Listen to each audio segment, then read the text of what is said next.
Alright guys, the Omega countdown clock for the 2020 Olympics, and you can see that it's been changed, and the 2020 Olympics have apparently, not really too up on it, been rescheduled to 2021, no surprise there. And yep, the clock has been reset. And apparently, to keep costs down, they've decided not to change any of the signs. So you'll see 2020 still. And that makes perfect sense because I know it's very tempting in this culture to want to change everything and make it right, but man, changing all those signs would be really expensive. So yeah. Now, will the Omega 2020 Speedmaster limited edition watches that are sold in Japan go up because of this? I don't know. Some people ask me that. That's a great question. I mean,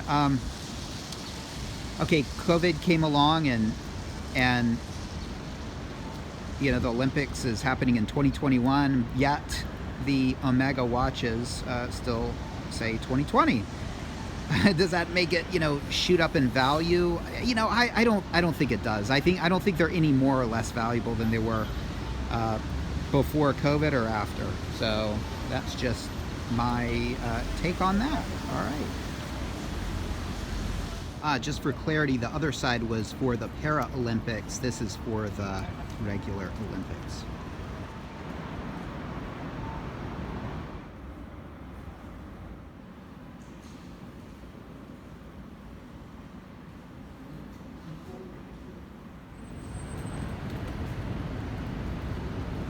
All right, so I have 1 hour to kill while they put the link in. And all right, so I walked in, I had to spray my hands, and there was a camera to take the temperature. And I noticed all of the wonderful Rolex magazines are put away, so nothing to look at. Now, they did have this gigantic book which I flipped through for like 20 seconds. It wasn't too interesting. It was the Rolex Book of Sponsorships, which is kind of weird. Huge book, probably the biggest book I've ever seen. Had its own wood stand, and I'm sure you could find Federer in there and Wimbledon and any of that kind of stuff. So this is Yona beer, whatever that is. Japanese microbrew, apparently. And I walked out and I was just gonna set my bezel timer on my sub, and I realized I couldn't. I had to use my phone. So 53 past the hour, going back, and it's 5,700 yen for the link, plus 3,000 yen. That's like 30 bucks to put it in.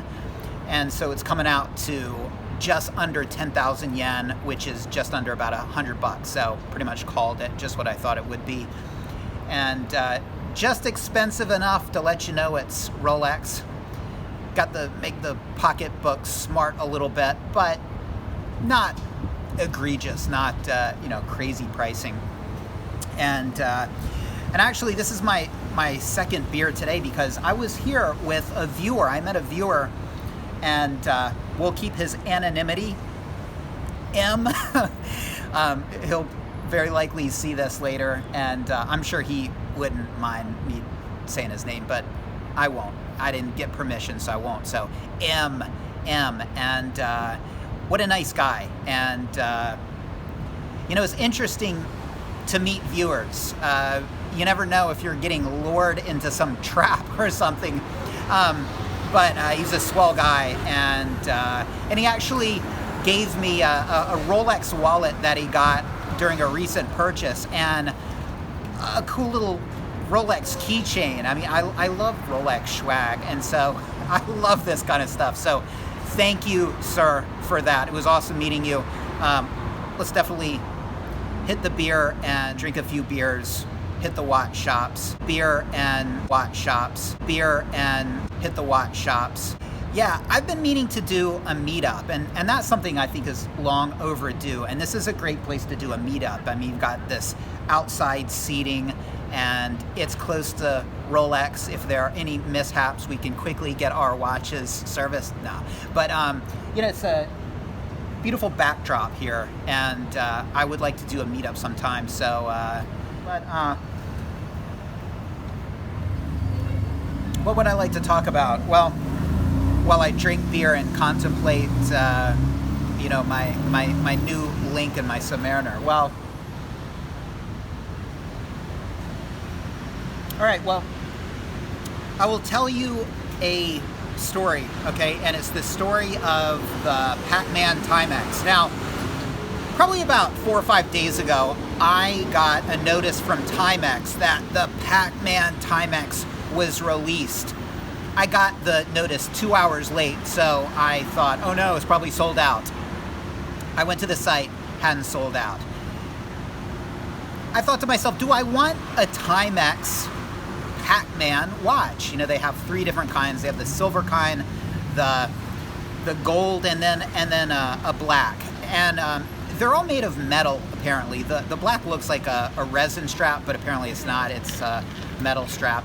And what can I say about the Pac-Man watch? It's kind of cool, a little bit expensive, $80. The regular T80s cost $65, so I figure that $15 is probably going to Bondi to, you know, pay for Pac-Man. But it's kind of cool because there's a lot of Pac-Man for your money. There's Pac-Man on the dial and the 4 ghosts, and then there's Pac-Man on the clasp, and on the back there's Pac-Man and a couple of Eaten ghosts. And anyway, I got there, I had my choice, and I thought, do I really want a Pac-Man watch? And I came to the conclusion, no, but I would get one anyway because it's $80. You know, in the watch world, that's like an impulse buy, and my daughters would get a kick out of it. And you know, they like to watch me play a little Miss Pac-Man, and so I decided to get one. But I was, you know, obviously ordering from Japan, couldn't pay with my credit card, couldn't pay with PayPal, couldn't have it sent to my mom. They just wouldn't let me do it, so I didn't. And the next day, I thought about it and I was like, okay, I'm kind of over it, not too fussed about it, not too frustrating. I guess if it was that big of a deal, I would have called my mom and had her order one, just like I did with Timex Q. But I was kind of surprised it didn't sell out, and I think a lot of people were expecting it to sell out. Me too. And if I were working for Timex, I'd say, order quite a bit of these because I think they're going to sell out. Well, they didn't sell out, and I looked on eBay, and there were some, even though you could still buy them from the Timex site, that were listed at 40,000 yen. That's over 4 times the price. That's like the equivalent of 400 USD. And a few had sold. It was like best offer. And then, you know, so obviously there were speculators, and, you know, I think we're just at a point where with any watch, they're speculators, okay? And especially if it's a limited edition watch, and, you know, the lower the numbers, I think the more people are going to buy it to speculate on it. And a prime example of that, and I don't want to step on Mark Goldberg's toes because I know he's planning on making a video about his, but the Heritage 57, what is that called? Breitling Super Ocean with the kind of rainbow pattern. I think it's a really cool watch, too big for me, 42 millimeters. Don't like the way the bezel concaves in. I'm a little bit critical of watches, period, so I can always find something to bitch about. But the dial is beautiful. That's such a cool color scheme. And I gotta be honest, I mean, I wouldn't say I love the watch, but if it was 40 millimeters and it had more of a regular instead of a concave bezel, I truly could love that watch. And just such a interesting color pattern. I mean, 250 made, and it's selling for a premium. And be sure to check out Mark's upcoming video where he goes into details. I've sort of been behind the scenes of you know, the Archie WhatsApp group. I've been privy to, you know, what's going on with Mark, and so I'll leave the details to him. But my whole point is, whether it's a Super Ocean Rainbow or a Pac-Man watch, it's like par for the course. Speculators, you know, 250 watches, they're all going to sell out. Okay, 500, they're all going to sell out. Now, 5,000, probably not. Okay, but pretty much any company can make a watch, 250 of them, 500 of them, and that, bam, it's going to sell out because there are going to be 250 or 500 people that actually like it, and there are probably going to be 2,000 people that are going to try and make money off those people. And so I think we're seeing that with all watches, pretty much all watches, certainly all Rolexes. Anyway, let's drink some beer.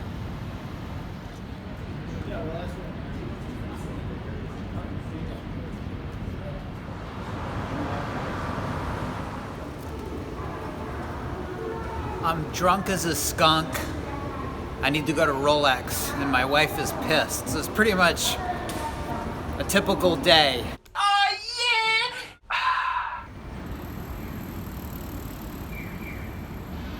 Hey guys, before we go in, let's check out this window display here. I mean, this is high art. On the left, we've got the coronet and a bezel. That looks like a jeweled bezel. And then we have the flower pattern that's on the date just, and that's really interesting because there's you know, there's a rhyme to the set out of the flowers. You know, it looks random, but you can actually distinguish the indices from the flowers. I made a video, well, I didn't make a video about it, but it was in one of my videos, and I went to an AD, and one of the staff informed me about that. It was kind of impressive. It was like a, you know, it's just it's one of those Easter eggs out there, right? And on the right we have bezels. We have well, let's start with the big picture there. We've got a big coronet, okay, and then we have, it looks like a chapter ring in Romans, and in the corner there, jeweled bezel, and then we've got a date just bezel right there. And that's a fluted bezel right there. It looks like a 41 millimeter fluted bezel, if I have to make a guess. And then you see that there's some indices, the Romans there, and that is just brilliant, the way the Romans intersect with the Arabics. I'm sorry, Arabics, Romans. I'm getting confused right here, but I think that's the point of it. I think that's the point of this. I mean, the Arabics combine with the Romans, and it's sort of like, you know, cultures meeting. I mean, this is, it's very intercultural. And I think it's basically Rolex saying that, you know, we live in an intercultural world, and we need to be comfortable with one another. I think it displays diversity and acceptance and, you know, a love of just the differences in mankind. Gotta be completely honest with you. Fucking hell! And then, of course, before I go, I gotta say, that's really cool. I'm gonna have to kind of go like right here. That now I've got a guy that, now it's like a security guard. He's gonna probably come out and bitch at me in a minute. But look, I mean, it says like Day Justin Milk House, and it's just, this is really cool. I mean, this will end up on eBay probably in, you know, 5 years or so. And what a cool display. I mean, it's glass, and now I called it high art, and I was kind of, you know, joking right there, but this is really cool, I gotta say. I mean, I'm not joking here. It's very interesting. And look, I mean, I don't want to dismiss this. There was likely a person that studied fine art that put this together, and so it really is probably high art. There's a lot of thought that probably went into this. And I tell you what, I would love to have these hanging in my room. Let me tell you, that would be really cool. These are beautiful.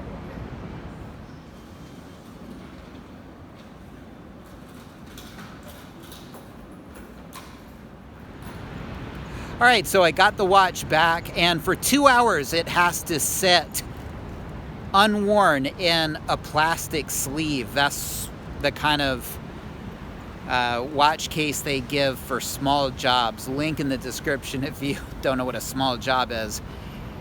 It's a cheap job, basically. They don't want to give out those sort of suede-looking pouches for anything but a service. And so you get your plastic pouches. And yeah, 2 hours. And she asked me, "Do you want a bag?" And I thought, well, what I decided to do is I put the watch in my little satchel here, and then I took the bag, and I had all this kind of photography equipment, a selfie stick, and a clip, and some nonsense. And I thought I'll put that in the Rolex bag. That way I get to keep the Rolex bag. But walking around willy-nilly like this with a Submariner, I don't know, that seems just asking for a snatch-in. But anyway, so I have it a little bit closer to my heart. And yeah, what can I say about it? Well, it's looser. I got some breathing room here, and it fits much better. So, kind of an interesting experience. And the funny thing is, I've got links at home. Why did I buy one? Because, well, I don't have links at home. They're in a bank safe. So I thought, I wonder what they cost. And you know what? I don't want to disturb them in the bank safe. Having a couple extra links is nice. And, it's hard to get links probably out there for cheap. And so I thought it would be a nice video, and I'd see what they cost, and yeah, so they're really nice. I mean, it's an experience going to Rolex. It's interesting. They really do make it an experience.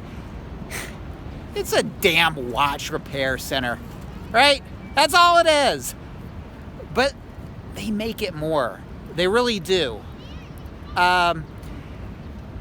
It's all smoke and mirrors, but they do. And it's a guy that lets you in, and it's just this perfect Leave It the Beaver watch place. And everyone's really nice and beautiful and sparkly clean, and no one's got dirty underwear there, I'm sure. And it meshes with that fantasy of just perfection. I mean, it's a building of perfection. And when you go there, it's sort of that sort of experience. You feel that. And coming out of there, it ain't like coming from a shop where they just do something to something you have and charge you for it.